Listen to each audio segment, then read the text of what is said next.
So the highlights so far for me have been the fantastic opening lecture we had from Professor Tom Südhof from Stanford, telling us about some recent findings he has made in his group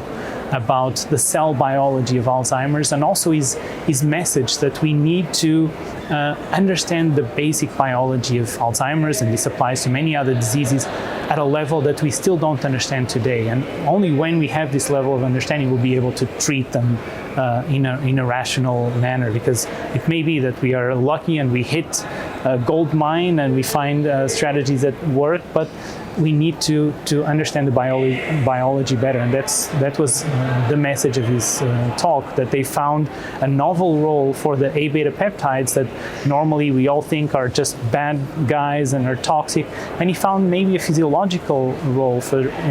amyloid beta peptides in the studies that he presented. And then the other session I would highlight so far, which made me very excited, was the one where I participated. I heard also the other speakers, and I think it's very novel to talk about AI in the context of neurological diseases, and there's a lot of advances in understanding brain circuits and in having AI help in DBS, in strategizing about DBS patients and how they should be treated and whether they should be treated with DBS or not. So I think this was something I would highlight so far.